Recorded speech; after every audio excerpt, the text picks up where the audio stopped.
Have you ever been talking to somebody about your garden and you've heard them say, yeah, but it tastes so much better when it comes out of the garden? Is that true? I don't know. Let's see if they're full of it. That's right, IT. This is the Backyard Gardens Podcast. To have a good harvest, one must plant good seeds and must also use the right kind of fertilizer. The carrots have grown large and firm. How good they will taste. Welcome to the Backyard Gardens Podcast, where we talk about all things gardening and give the information out for you to be successful in your garden, whether it's your first or your last. We are your hosts, Ben, the Backyard Gardener, and Batavia, the Front Yard Gardener. one in the country. One in the city. Now get ready as we dig deep into this wonderful world of gardening as we learn to grow and grow for change. I said it in the intro. I didn't say the whole thing, so I think we're good. Oh, we're always good. We're always good. You can't go wrong, right? Not on this. You see you pulling the microphone up at the very last minute there? Yeah. Making sure that everything's all good. You're not talking to the mic 5 miles away. Oh. Sometimes you do need to turn me down, so maybe that's not the worst thing. No, I would never turn you down, Batavia, ever. So, yeah. Do you think it tastes better out of the garden? I think it depends on what it is. Amen. And maybe even whose garden. Whose garden? Now, that is not a conversation I want to get into, but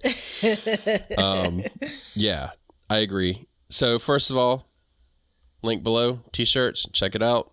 Also, products that we use, Amazon, please. It supports the podcast, costs nothing extra to you, and we have tested these for 15 years, people. Tried and true. Tried and true methods.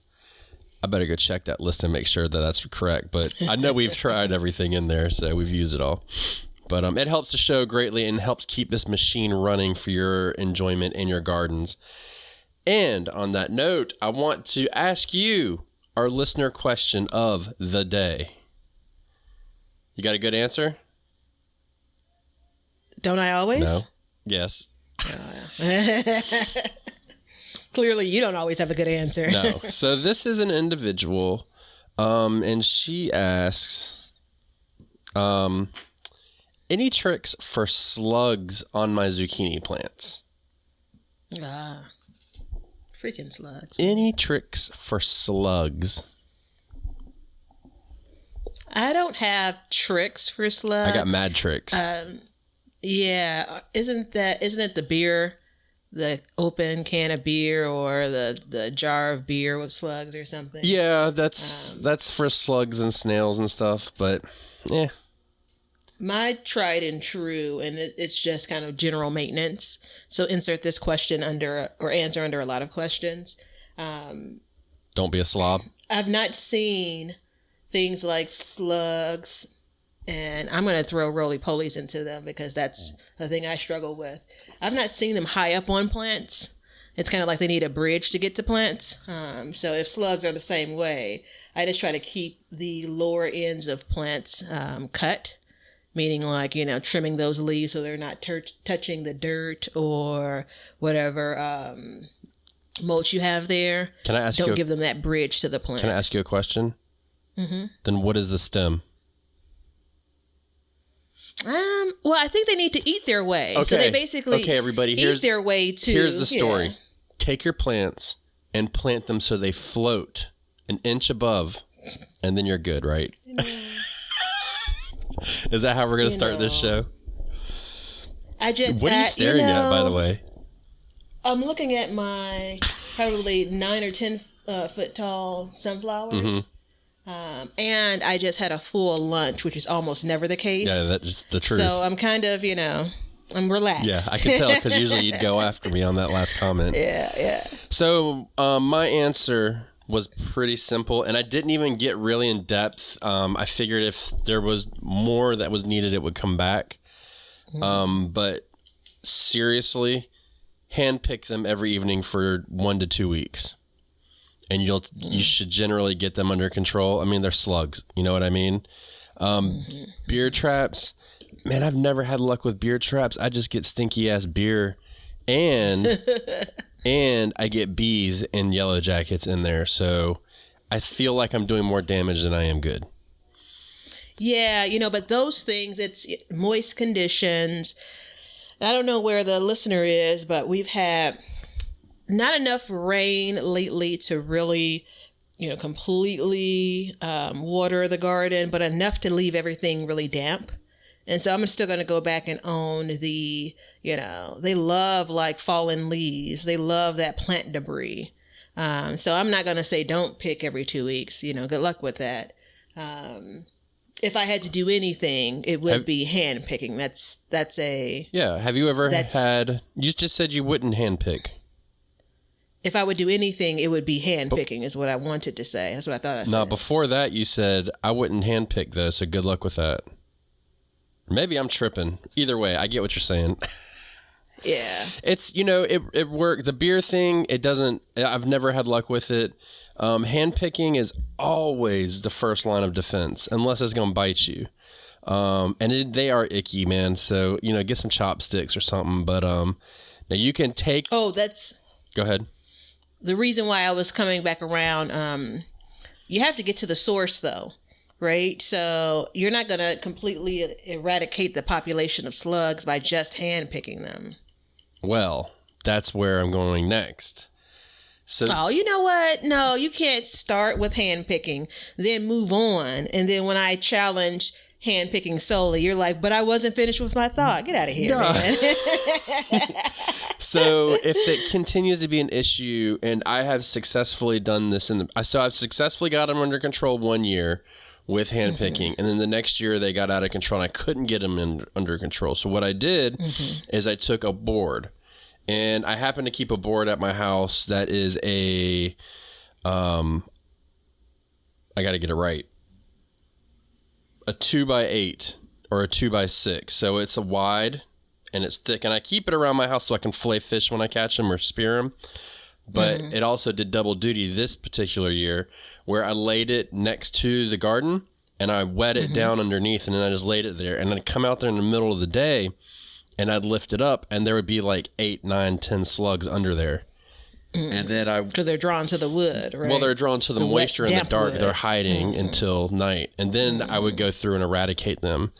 And I put salt on them. I let them have a grisly death because, quite honestly, they ravished my garden that year. I mean, it was bad. And but it took no time to get on that. So you can always start with that. But I like to just see, how much you can do with hand picking and stuff like that. And the same works for snails, too. Both methods for snails. So. Okay. Solid. I'll live with it. You'd take it? Yeah. Yeah.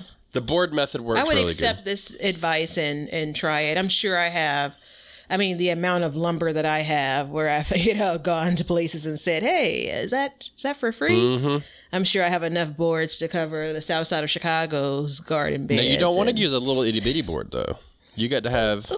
Why would you ever think that I was collecting itty bitty boards? Hey, look, because I told my son, when I know you're not, his age or anything like that. 6, yeah. But I was like, hey, go grab this piece. I need a piece of wood. Go grab me a piece of wood. And he came back with a little itty bitty twig that looked like a toothpick. So, And we were doing something that clearly you needed like an actual chunk of wood. But yeah. So if you guys you have questions, you can definitely send them to us at Backyard Gardens TV on Instagram. But usually what we do is we answer you right away. And then we will use this as a learning opportunity for the podcast listeners because you guys are asking the questions that really a lot of people want to know. So DM us that along with a picture of your garden, and we'll share it with our listeners because I'm getting a kick out of seeing everybody's gardens. And I think all you guys are too. So keep it up. You guys are doing an awesome job. And just DM us at Backyard Gardens TV for that. So...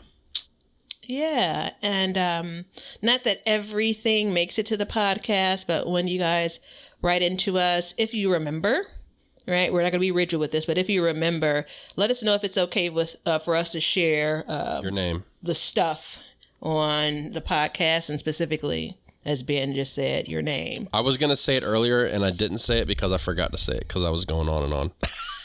I got your back, brother. Even when you're all feisty with me on a full stomach. Yeah. And I want to give a shout out to our last person that we featured on Instagram, Zach Wiley. Your garden's cool, man. Your garden's cool. Yo. Yeah. Yeah. Hold on. You got, come on now. Yeah. You got the metal beds. You got the, the pathways, which I don't even have a good pathway. I'm a little upset about that, Solid, the angel wing design. I mean, that's what I'm calling it, but it's cool. The ones that are like kind of curved like a point. Mm-hmm, they're I've seen those referred to as angel wings.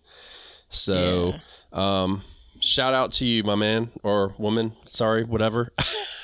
I'm laughing at what's becoming an obsession with you in these pathways. Like, it's because you don't hold on. You don't say it as often as I talk about collards, but I feel like I could at least get a little buzz if I made a drinking game about you and your pathways. I watched your container garden video about the sizes to grow, best sizes to grow for containers. Yeah. And I was like, ding, outside. I heard pathways.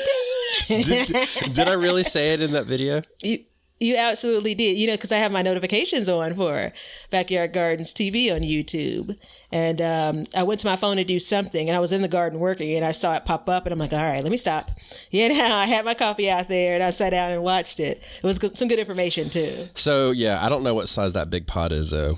It's, No, your estimate seemed about right. 20 I'd gallons? probably say that same. Yeah, I'd say 20. I mean, it could be a little bit larger, but I definitely wouldn't say it's smaller. No, I was thinking 20. So I think you're spot somewhere on. Between 20 and 50, but I don't think it's 50. No, it's not I think 50. I saw a 50 gallon the other day that was big enough to make a bathtub. So, well, I didn't really see the full from top to bottom, but I had a guesstimate real quick.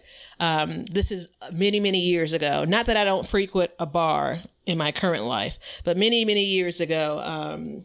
I was in my 20s. That was a lot of years ago. Me and one of my best girlfriends were out, and she's like 5'11" or something. And she's at tall. that time in life, at that time in life, many of us were more particular about what we found attractive. And so she really wanted someone that was like 5'10", her height or taller. And so there was a guy I think she was sitting down at the bar. He was sitting down at the bar. They're both on bar stools. And I'm watching as his feet kind of dangle. And so he literally hops off of the bar, and he probably is standing to her bust. Why you got to say as hop? she's sitting down? Why you got to say hop? Because he absolutely hopped.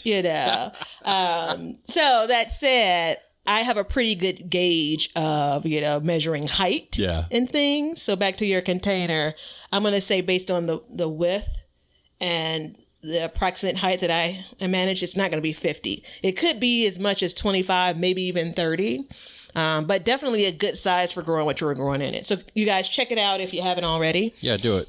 I tell you what, man, container gardening people are hardcore. It's like I put it up and like people flooded it. It's weird. It's cool though. I mean, that's a part of my garden. They're a part of my garden tribe. Yeah, I've always done containers, and I went away from it for a couple of years, and I'm back a little bit, but I just don't like watering them, man. It's a pain.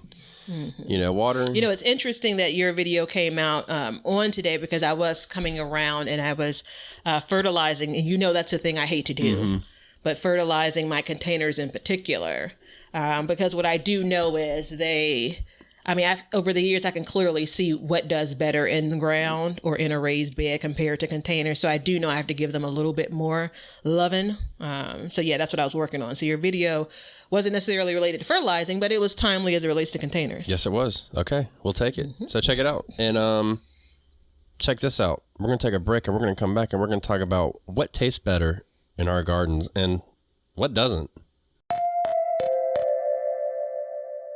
A lot of y'all asked, how can you help support the Backyard Gardens podcast? Well, we have been busy, and we have created a t-shirt line just for the gardener. To visit our shop, go to the link in the show notes and check out the t-shirts and other goodies we have.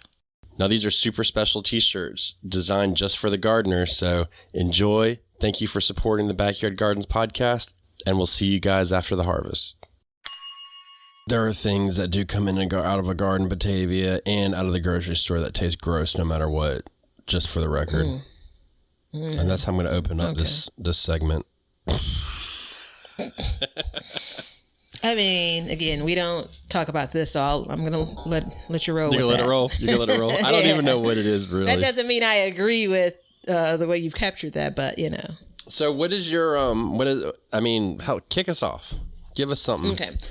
So this subject, I think, in my mind, came up for this season because I had some sweet peas. I mentioned this on a previous episode. Sweet peas, only literally had a handful of them. And I commented on Instagram about how this is absolutely a vegetable that tastes better from the garden, right? And so they were truly sweet peas. Like I've eaten, and I think we used to call them green peas growing up. I used to eat them all of the time growing up. And it was kind of one of those mushy kind of, it came from a frozen package or a can. And it was like, it was a green thing. You had to have green things on your plate. And you kind of just, choke them down. And then I came across these peas and I'm like, shit, this is like good stuff. So anyway, I made that post and someone commented like, well, I'm interested in what tastes better out of the garden versus, like, I assumed the person meant versus the grocery store. Mm-hmm.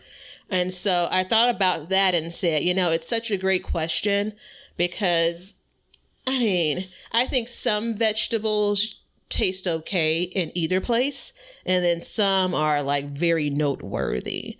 And that's, I think, in part how we got here. We may have talked about the subject last year too, you and I. We've talked about a lot of things, so that doesn't count. Yeah, I don't know why I always have to make that caveat. Like maybe I mentioned this in the, what do you figure out, 3,000 minutes that we've talked over the last. Well, somebody out there may think that we only talk on the podcast, so we just have to clarify it for that person. I'm sure no one thinks that. But anyway, I think it's such a great question because I don't know if if I unconsciously plant my garden based on what I believe tastes better when it's homegrown. I don't know that I do, but it's definitely something to consider. I don't. Right? And it's okay if you don't. Yeah. But I think it's worth saying if I'm going to dedicate some garden space, am I going to get a better vegetable when garden space is limited? Let me say that. Yeah. What happens if tomatoes from the grocery store taste better than the ones you grow in your garden? Are you going to continue to eat them only out of your garden? You, young Ben? You don't ask me about tomatoes. Yeah, that was probably the wrong choice. I got pooped on Instagram when I was like, I don't really like tomatoes, but I grow them. And everybody's like, what? And I was like, I know. But you know what? There were some people out there, the solidarity, I'm with you, my brothers and sisters. There was a few of us that we band together and we all grow tomatoes, but we don't necessarily like them. And I don't like fresh tomatoes. Thank you. Yes, Yeah. I don't like fresh, plain tomatoes. Mm-hmm. You would never catch me eating a tomato sandwich or eating one like an apple. Okay, so. Well, if you want to see someone eat a tomato sandwich, the annual tomato sandwich is probably coming around. I don't know, probably around when this episode airs. Well, hold on. Let me lucky. ask you, what do you put on your tomato sandwich? Actually, mayo is the... What kind of mayo? What brand? It's whatever I got at See, the North store Carolina's last. hardcore, so we got to know. Yeah. My peoples need to know. I'm not claiming on being hardcore. It's What's whatever in your was fridge? in the store. What's in your fridge right now? I put some mayo on the sandwich that I just had, and I don't know. Stop pressuring me. I'm full. I don't know. Maybe Hellman's. I guess. I don't know. North Carolina, it's really big Duke's mayonnaise. That's like the deal. I don't even know if we have that. Probably not. Well, so this is another point of clarification. It is not Miracle Whip. It is absolutely mayo. Growing up, we had a lot of Miracle Whip in the cabinet or in the refrigerator once it was open, but not mayo. That's me. I'm a Miracle Whip guy. I like the tangy. Yeah. So I'm gonna move on from that. So your first one's mayo, tomatoes? salt and pepper, bread. Yeah. That's it. So your first one's tomatoes? That tastes better. Mm-hmm. Sure. Let's go with first one. I knew that tomatoes didn't come out first, so that was like a lob. Yeah, but let's make a note. Not all. Every tomato that you get from the garden isn't great because we know there are a couple of things that impact the flavor of a tomato. So This isn't about and how what to are get those the. things? Let's go ahead and preface this. The show is not about how to get the best flavor. It's what we think gets the best flavor. How's that? We can go into best flavor later, but for right now, let's. No, I'm not gonna do that with tomatoes. I need the world to know that because Batavia said tomatoes are better from the garden. I don't want people to be disappointed. I want them to know that every tomato won't be better. You know, actually, forget that. Every tomatoes from the grocery stores are trash. So every tomato is going to be better. So I don't eat Absolutely. tomatoes, and I agree with you though. The flavor is just bland. So I'm with you on that. And for mine, it should not be a big surprise, but I'm gonna say carrots. Yeah. So that was on my list too. It's not that they're necessarily sweeter. It's that, and here, get ready for this language that's coming out. The carrot flavor itself that you know from the grocery store is a lot more of a deep flavor. There's a lot more of that flavor inside of that carrot. Does that make sense? It's a lot more earthy. No, what like are- the what are you carrot trying to- flavor. Like, I mean, you know, it's like, what does a carrot taste like? Carrot tastes like a carrot. Like, I don't know what to tell you. It has that carrot flavor, but it's just really deep and pure tasting when it comes out of your garden. So, Since you're making up the rules as we go along, can I ask why do you think that is? no, I mean, you can ask. No, you can't. Yeah, you can ask. I don't know, because the way, a lot of things when they're grown at farms to be sold and shipped, they're picked when they're not ripe, but you can't pick a carrot when it's not ripe. But of all the different carrots that I've had and grown, the flavor is just a lot more rich. I don't know what it is. Now, I have yet to successfully harvest one that came out after it's been kissed by frost. But I hear that they're sweeter, and I'm really pushing this year to get that. So stay tuned for that one. But yeah, carrots. So I don't have a lot of success under my belt from carrot growing. However, You did I this year? did get. Well, that's not a lot of success, but those carrots were sexy. They were sexy carrots. But I did have a harvest, what I would truly consider a true harvest of carrots this year. And I'm going to go with the simple. I've never had a sweet carrot until this year. Yeah. So, I mean, I've heard people talk about it. The whole idea of like when you juice, sometimes you can, and not like steroids, but when you juice, sometimes, people have recipes for carrots. I've juiced carrots before, and it's kind of like it has that carrot taste, but like I hope to grow more carrots this year because I totally want to get that sweetness. You better go plant them right now when we hang up. Yeah, I know. I've been dragging my feet. Because I'm also going to change the rules. I'm going to tell you, because I just went on Instagram and pretty much yelled it to the world. Carrots take about 100 days to get a harvest. They don't take the 65 days that are on the package. So go plant now, right now, to get a harvest that's just kissed by the frost. I just like doing that. I don't know why. But no.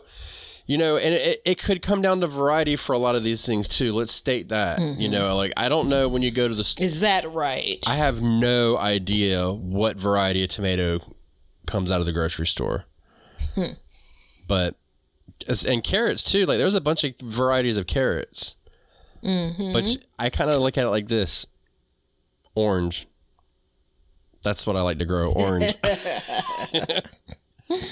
Yeah, it's those are things that aren't commonly in my grocery stores labeled. I'll just say that so you don't know. I remember when I was looking. This is I think last year, I was looking for sweet potatoes in the grocery store, and I was looking for something specifically recommended for growing in Illinois.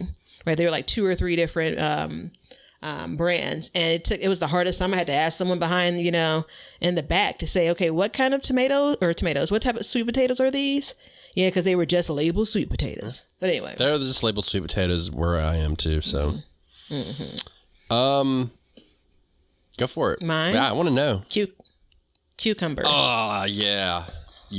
And not just because it's the first thing that normally comes out of your summer garden. No. Not because you could do a Scrooge McDuck dive into like a whole pit of cucumbers by mid-season. Not because of that. It is absolutely and truly one of those vegetables. And it's so funny because cucumbers, I mean, what is it? 99.9%? I don't know the percentage, but almost all water. And it's, in one hand, someone could say, does it really have a taste? Absolutely it does. And you don't know that it does because you've been eating store-bought cucumbers. That's the truth. So I don't eat cucumbers out of the store at all. 0% chance of you catching me eat that. Maybe the flavor. So it probably comes from it being ripe. We know that. Maybe the flavor comes from it being watered. What it's being watered with. I think so I'm not going to be like kind of pissy about you telling me that we couldn't do this for tomatoes, but now doing it for cucumbers. So I'm just going to roll with it. Did I say that for tomatoes? Yeah, kind of sort of like we're not going to tell you how to get the best flavor. Well, but I will say, no, I'm not going to be pissy about it. I'm not going to bring it up. There's no need for us to talk about it during the show. That's just a jerk way of saying it. Yeah, absolutely it is. Absolutely it is. I do think that because of how much water it is in a cucumber, but there's a freshness that cucumbers really should have. Yeah. And when something has been sitting on, in transit, sitting in, in the produce section at the grocery store, I think there's an opportunity clearly to lose that freshness. Well, it's crisp too, the crispness. Yeah. So I think that's it. I think that I do totally buy cucumbers in the grocery stores, and I'm not happy about it. Yeah. But there is just something that I want in a salad. Like there are a couple of key pieces, and that's one of them. I can't bring myself to do it. It's too. The taste is so different. It doesn't even resemble the same thing. It's like crab meat and imitation crab meat. I've consistently said in my lifetime, it should even be called imitation crab meat. Like it's a whole different thing. Do you know what it is? Do you want to? No, you've told me this before. I don't remember. Surimi? It's one of those things that, no, I didn't know that's what it was. It's surimi. It's generally ground up pollock from Alaska. Oh, pollock. Yes, that sounds familiar to me. And and it actually makes me sick when I eat it. I can tell you a story. It's kind of about it, but we'll save that for a mini episode. Save that for It'll be all else. about the things that have made us sick. Yeah, that'll be an episode. It was pretty embarrassing. So, but yeah, no, I agree with you. Cucumbers, and so there are different kinds of cucumbers to grow, though.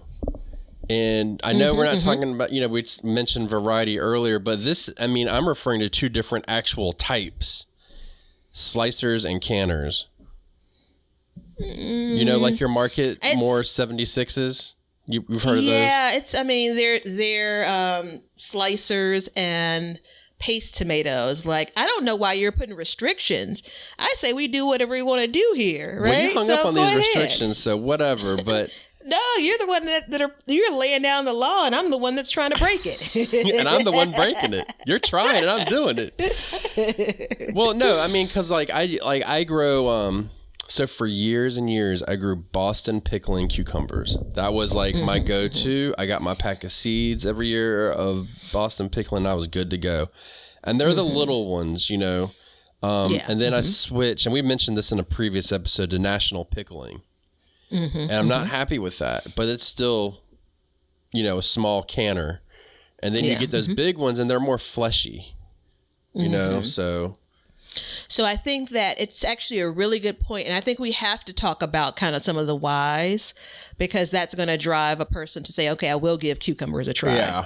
I think most gardeners have probably My rule was cucumbers incorrect at one time or another. So yeah, that's okay. All right. Yeah. It's our show. We can do what we want. Yeah. But no, for cucumbers also, the win, right? So an overripe tomato, for those that eat fresh tomatoes, completely different texture, but you can still eat it, right?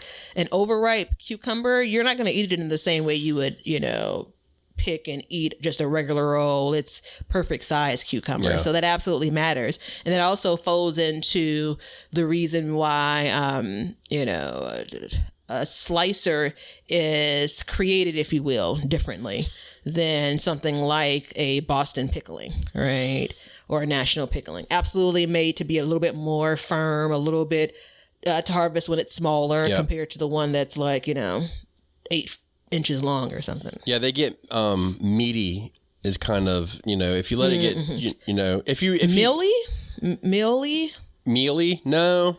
Yeah. Yeah, they get real juicy and just, anyways. And it's the same like you brought up, like with tomatoes, you have slicers and paste, and the slicers are more juicy. Yep. So, now that being said, like, I can't taste the difference in either one of those. I think it's a texture thing. And it's the same with cucumbers. It's definitely a texture thing. So, and we just prefer like, hey, we're going to be simple. We just grow the pickling kind. Now this year I am trying to grow some Market Moors, and it's not going very well, but my pickling ones are doing fine. Like I said, the national pickling, it's the second year and they seem to be very touched by disease. So I'm keeping a close eye on them. I might need to just do a little intervention, but yeah, cucumbers are one of those things where it's pretty interesting because it fulfills its life cycle on the inside like a lot of fruiting vegetables do, and the amount of seeds in a cucumber can absolutely be a game changer, you know. So going back to size and when it's picked, so this is absolutely where I do pay attention to. Well, that's not true. I don't pay attention to it. I figure it out by trial and error. Like the packaging tells you in almost all cases, like recommended size is this. Yeah. Right. And so I end up saying, oh, that's way too big. And if I were to go back to the package, I'm sure it was like 3 inches above the recommended size. So anyway, and the cucumbers. Boston pickling cucumbers, they now have a Boston pickling improved, which is resistant to the cucumber mosaic virus, which is abbreviated as CMV. That's Charlie Mike Victor. So and it's those abbreviations, they look like jibber jabber, but when you grow a crop and you get struck by that and there's nothing you can do, you learn about those abbreviations. So yeah, for sure. I do wonder for specifically pickling cucumbers, since I know it sounds like we're harping on it, but since size really does matter, no pun intended. It matters everywhere in life. That's a dirty old woman laugh right there. I wonder if home gardeners have a more difficult time, right? So if you're growing to produce food, meaning like to produce food to go to market, I think you may have a tighter regimen for when you, one, are watering, but for two, when you're picking those crops. Are you tracking? Are you picking up what I'm throwing down? No, I mean, not really.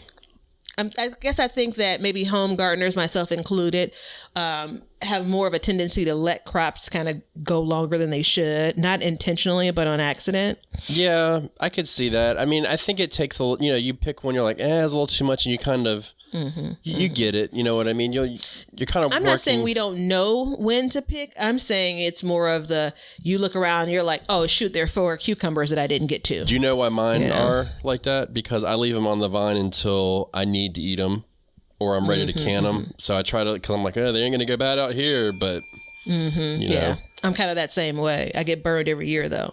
Yeah. Cantaloupe. Cantaloupe. So I'm sorry. I never wanted to grow cantaloupe. Okay. Leonard, cue the music. And then I went to a farmer's market, and the gentleman said, I have a cantaloupe. Would you like to buy one? And I said, I don't know. I've got one at the grocery store. He's like, well, this one, he's like, I'll let you buy it for $0.25. I said, $0.25? He said, yeah, but you got to eat it today because it ain't going to last. I said, all right. So I was standing right there, and I was like, this is typical me. I'm such an idiot. I whipped out my pocket knife, and I said, man, you want to slice with me? And he goes, yeah, let's go ahead. So we cut a slice, and I ate it, and it was orgasmic. It was the most unbelievable flavor. It was the juiciest, softest flesh that I've ever. It wasn't that pale orange, crisp stuff that you get at the fruit bowls. I mean, if you would have tried to cut this off, it would have just sloughed right off. It was unbelievably amazing. And we sat there and ate. He and I ate the whole cantaloupe And then I bought the rest of my vegetables and went on with my day. And I actually took one more home, and then I did not eat it that day because I was full. And the next day it was rotten. But it was overripe, but the flavor was just unparalleled to anything I'd ever have. So I always have a spot in my garden for cantaloupe. So last year was the first year that I grew melons. And I laugh when you said cantaloupe because this is my truth, but I know it's also a trigger for you. I'm going to add honeydew melons. Damn it. We don't talk about those on this show. We doesn't include me. And I was looking it up. No. So if you want to see an example of what young Ben just described with the cantaloupe, it's worth your while, believe you me.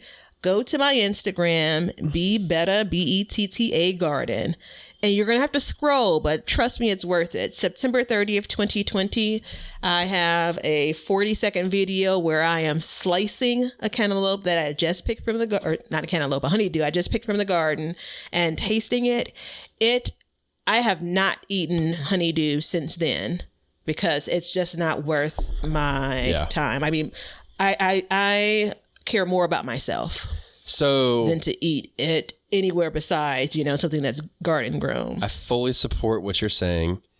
And I fully believe that it's probably right there with the cantaloupe where it's like the shit, that you eat from the grocery stores probably does not even come close. And I use that word specifically because that's what it is in comparison to what you eat when you've had it fresh. And not only fresh, but not even chilled. It's still warm from being out in the sun. So I don't feel like I'm dramatic, but if you want to talk the dramatics, let's talk about some of these melons. So I was thinking about it when you were talking about the cantaloupe, and that was something that I had very often growing up. And it's just gotten progressively worse. Yeah. Like, I remember cantaloupe being good. My grandmother would lay out newspaper, right, on the kitchen table, cut up the cantaloupe, basically throw what I now know are many more possibilities for cantaloupe. So all of the gush inside, I know there's an official word, and the seeds, and so cut the cantaloupe off the rind, and, wrap up all of, the cantaloupe trash. And then we would have cantaloupe, and she'd put it in the refrigerator for a little while. Like, she wanted that chill on it. And I remember them being good as a child. Yeah. And it's so funny because over the years, I think maybe 3 years ago or 4 years ago, I realized how bad and I'm not from the grocery store because I don't buy them often because of this, but if you have conferences and trainings and things like that, they always have some fruit platter. And the only thing that's anytime that's maybe the grapes are worth eating. That's it. But it's the proper thing to do. You get, your little plate and your Danish and your crappy, fruit. And it's terrible. It's really bad. And I think you can, I don't think, I know you can get a good one out of the store, but you have to get it when it's like peak season, ready. And you've got to know where it's coming from. I know that I harp about my seasonal eating and my, regional eating and stuff, but it's very important when you want flavor. There's a reason why we do it. And it's because the stuff that comes from Chile just tastes bad. It's not good. And you also have to think too, from the time when you were a kid, and I was a kid, to the time now, population has, gone up significantly. There's more people that need to be fed with less farmers, so things have to get harvested sooner so they don't ripen on the vine. They're ripening in the back of the truck, and they're still not even ripe when you get it. Like when we buy mangoes, we let mangoes sit in our house for not 1, but 2 weeks before we eat them, and then they're ripe. So the full circle moment that you just came around to, I'm telling you, come on. Yeah. So, I mean, it's exactly that, right? It's not that Chile produces bad fruit. No. It's the steps that we're taking in agriculture to get that fruit from one place to another, right? Yeah. Needing to feed more people, meaning, we're not even gonna get into the whole idea of like trade and why we're continually getting fruit from this place versus another, but it absolutely impacts it. So yeah, have I ever had cantaloupe at someone's house and they had it from the grocery store and it tasted okay, maybe like in my adult life. But yeah, it's not one of those fruits either that you can really fake. Like I buy watermelons every summer. And I always say, I know I'm buying it too early, and I know I would make my grandparents, like, they'd be ashamed if they knew I was buying a watermelon in, like, late April or something. Right. But they're one of those things where every watermelon doesn't taste good that I've bought, but you can kind of work your way through it. Yeah.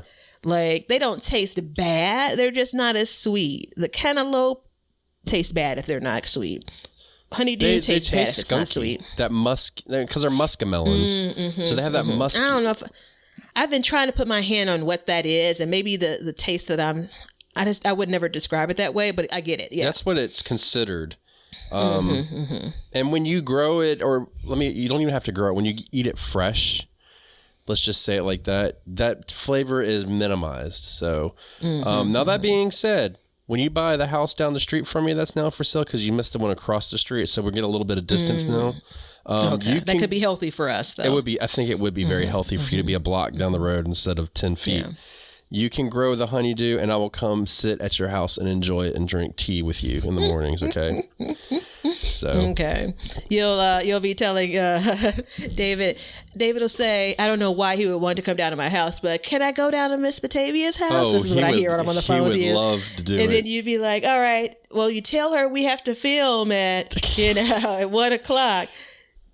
What time is it on your watch, right? You know that he asked me the other day, he goes, how's Miss Batavia doing?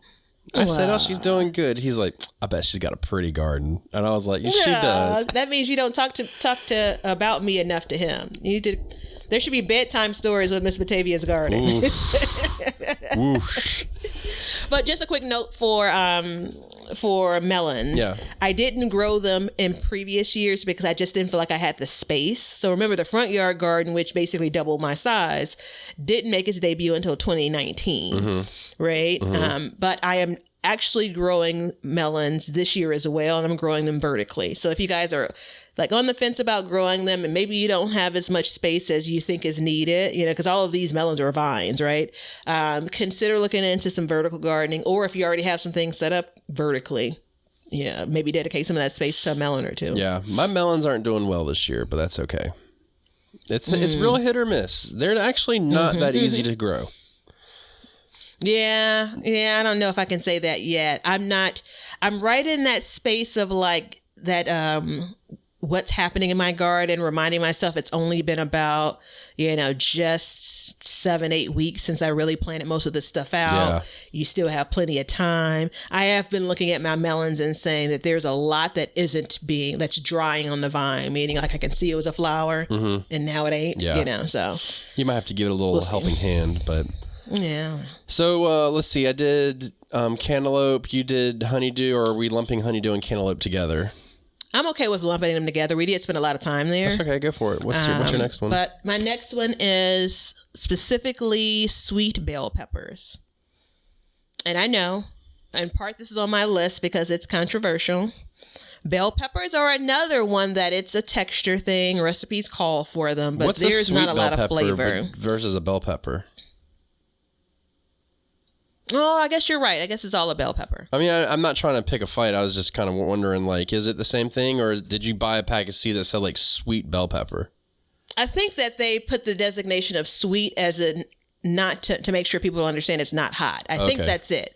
But I've never had a hot bell pepper either, so there's that. Me either. So for ease, let's just call it bell peppers. You see how easy I am when I'm stuffed? Yeah. I'm telling you, we need to revisit the time we record. I heard Let all of this stuff go. In another episode, look, when I re-listen to this, I'm going to say he was picking fights all over the place. Anyway. I was just walking all over you, doormat. God darn it. And bell peppers, once they've got to full maturity, which will be they've gotten to the color that they're supposed to get to, a green bell pepper that variety is going to get red. That's when it's going to be the sweetest. That's when it's going to be hands down better than what you taste in the grocery store. If it's supposed to get to gold, absolutely. But they take forever to get there. Yeah, it's an exercise in patience. We're gardeners, though. That's something we're developing every season. So I've grown. This is the first year I've not grown bell peppers. And every year that I grow bell peppers, I always harvest them when they're green, and I get a lot because I let them get the green and I eat them. This year I'm growing lipstick peppers, which are basically the same idea, but they are significantly sweeter, and they're delicious. But I tried one in green; it was okay. Tried one red. That was it. But damn. There ain't that much time in the growing season. Listen to what you're saying, though. If the pepper was supposed to turn red, then it's fully mature. So you're eating something that's fully mature versus when you ate it when it wasn't. I get it. Right? I get it. Now, listen. That's a part of the reason why. Why you keep telling me to listen for? I'm listening. I got the headphones on. I don't realize how often I say those kinds of things. And it just, you tease me a lot about it. And I just heard myself. Anyway, so... Now listen, I'm growing so many different types of peppers this year and last year and probably next year because I believe peppers, they're kind of like herbs in my mind. Like they can really make dishes. I think that there's some delicious peppers out there and I'm on the hunt. When you go to the grocery stores, I mean, it depends on, I guess, your neighborhood, right? So if you're in a neighborhood and it has a particular ethnic group, you may end up having more types and selections for peppers, and there's an option to enjoy something a little bit differently than in a different neighborhood and what have you. And so I'm on the hunt because I believe that they can make up a good, healthy part of your meal. And I really want to know, like, similar to tomatoes, like what are going to be my favorite? Right. Yeah. So I haven't quite found the ones that I'm going to say I'll grow every year. I found mine. That's like a secret contest that I have in my head. Like, what's the thing? What's the new staple? Not the vegetable, but the variety is what I'm talking about. What's the new staple in my garden? Yeah, the lipstick peppers are going to be a staple in mine.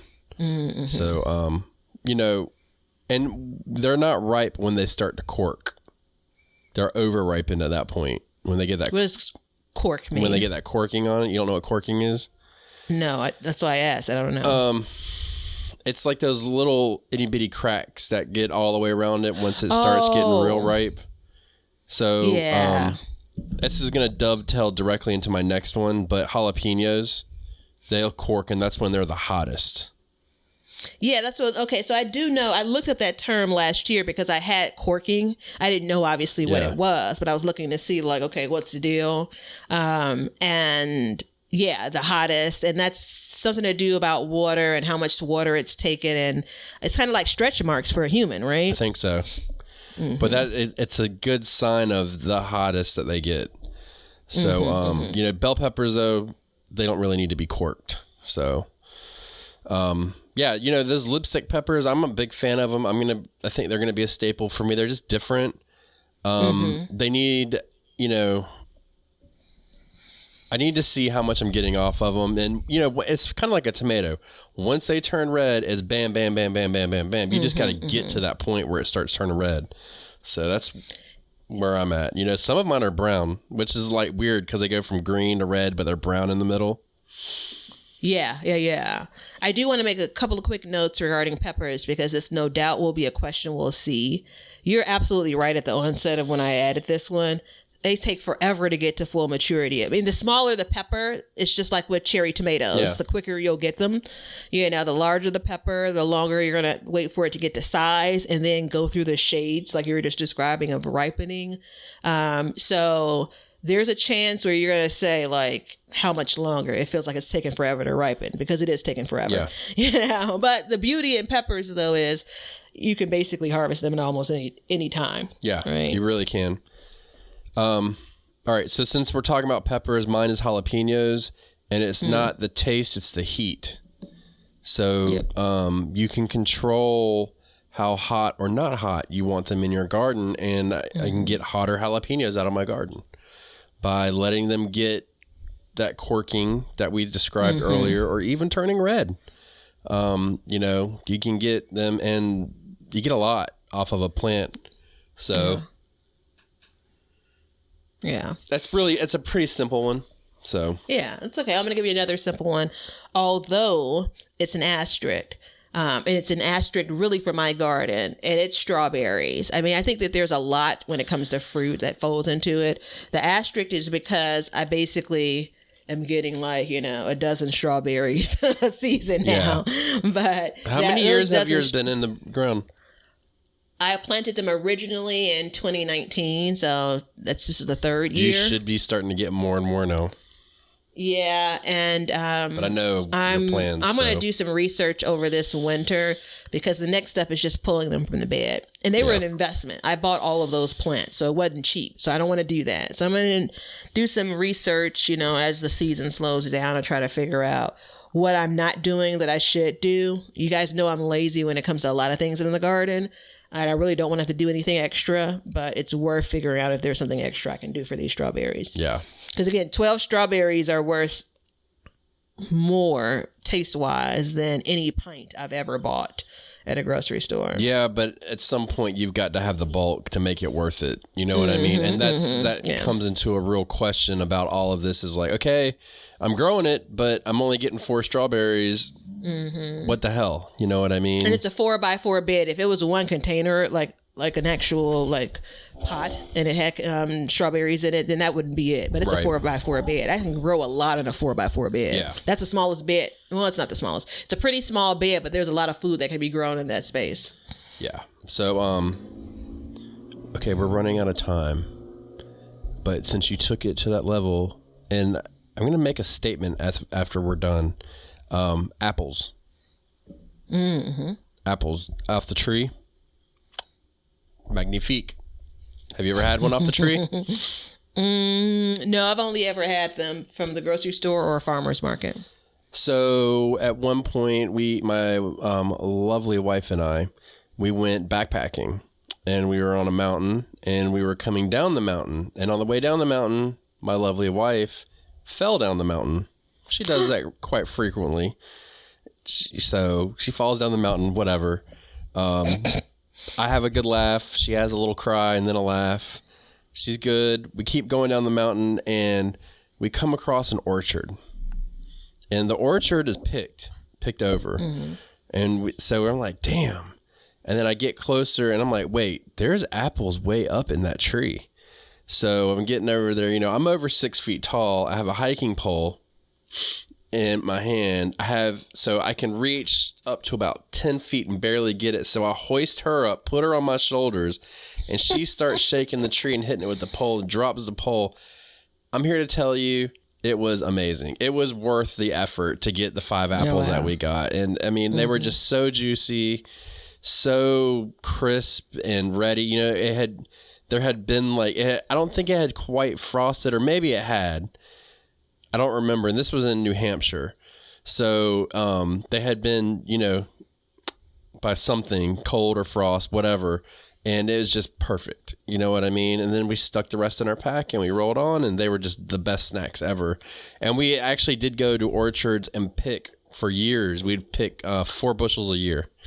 And we would always dry them and do all kinds of stuff with them. But the flavor was just nothing you could imagine. So were those 5 apples worth the jail time that you guys spent? For what? For stealing? Yeah. No, I assume that. No, it's not stealing. No. I'm just joking with you. When you're on the trail, it's it's cool. Now if we were sitting there sticking them in our backpack, I'd be like, run. But no. They had obviously picked, because we had that conversation out there. I'm not trying to go to prison. So I think if you count my sweet peas at the beginning, I think it's a nice round number of 10. You don't want to close it out? I think that's... I can close it out. Close it out. Give us one more before I make my statement. All right. So I'm going to... And I was trying to get out of this one because clearly it's controversial. But you know what? Damn it. There are lovers out there. And those lovers are okra lovers.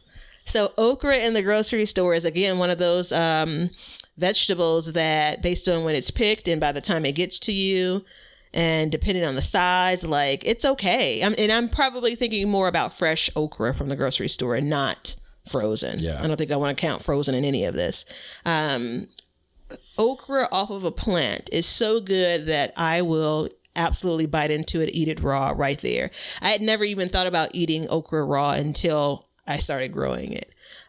So that's what I got. pick it early, pick it often.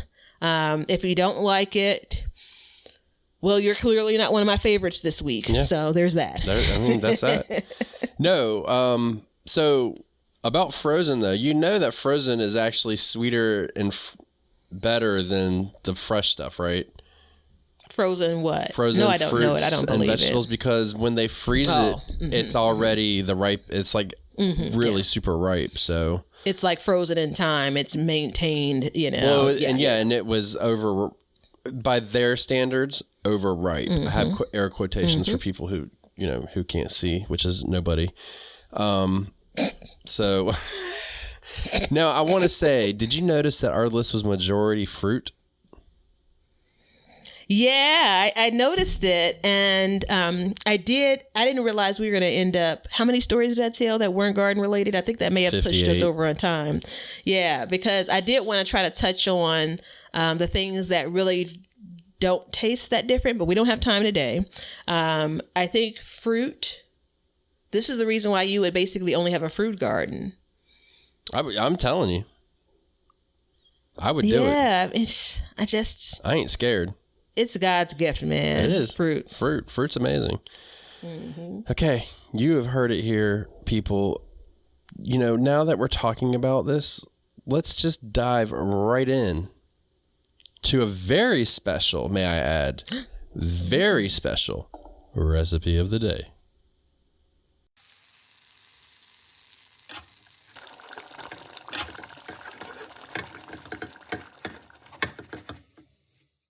Okay, like I said, this recipe is very special because it was given to us on Instagram. Thank you. Somebody finally gave us a recipe.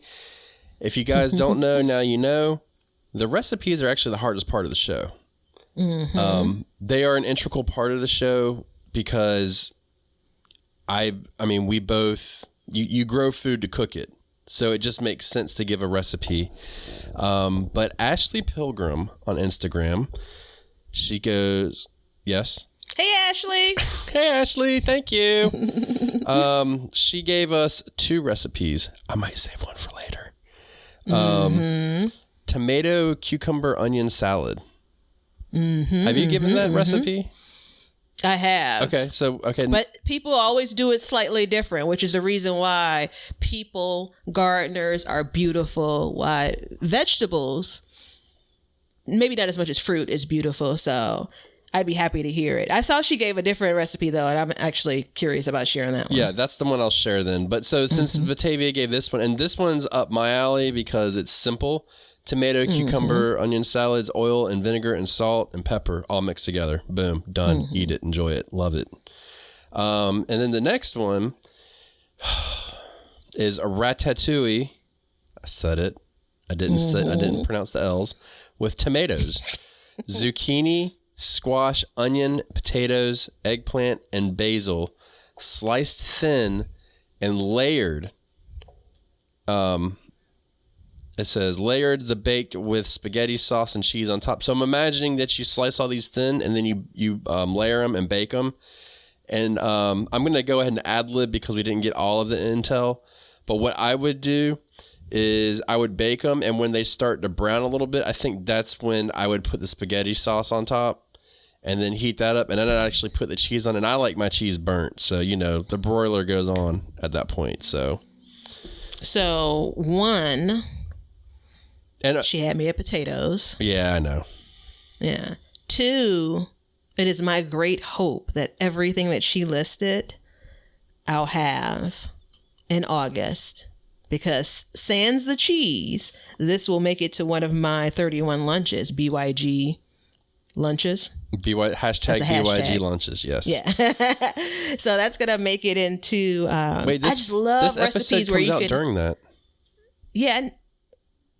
Oh, well, whatever. Clearly we recorded it before. We've had it. Before that, yeah. We ate it during our challenge. Yeah, we did. Yeah.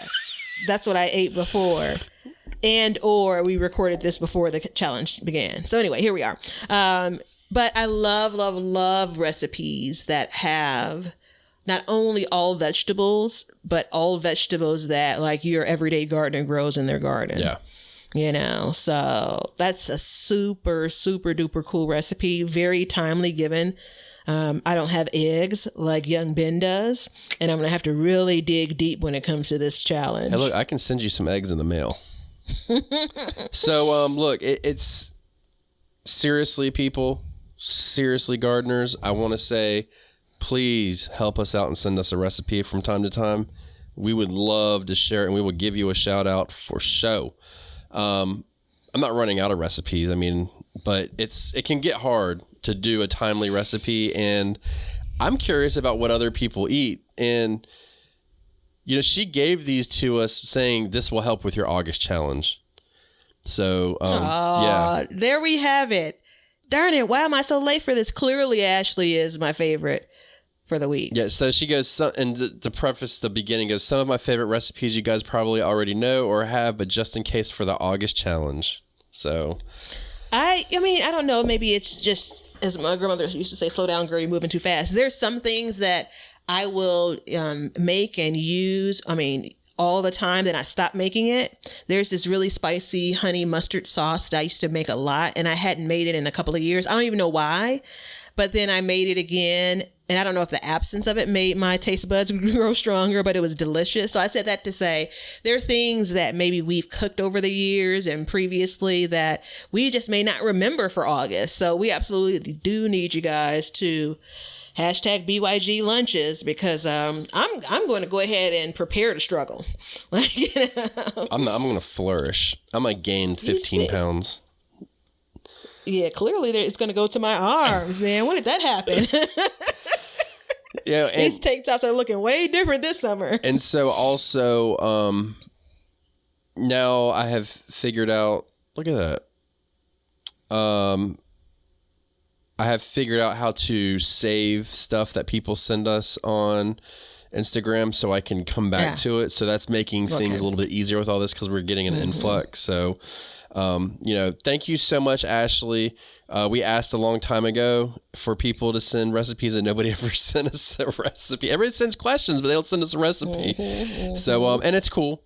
But I would like to know what your grandmother makes, personally. All y'all's grandmas out there that had some delicious recipe, or even your mama. I know your mama made something good. If it can be cooked out of the garden, I want to know about it. So, Here. But, and if I go back and look at that recipe, let's see. How many of the ingredients would taste better since we grow them? Ooh. Did she mention eggplant? Yeah, that could be one. Squash don't taste like anything anyways, really. Yeah, onions I don't know about. And basil's stronger. There you go. Absolutely. There you go. More fragrant. Yeah. So that's all of it. What do you think, Batavia? You think we're good? Do you think that if people went out right now and said, I want to grow a garden that only for food that would taste better, and they planted what we talked about, they would be happy? I know they would be happy.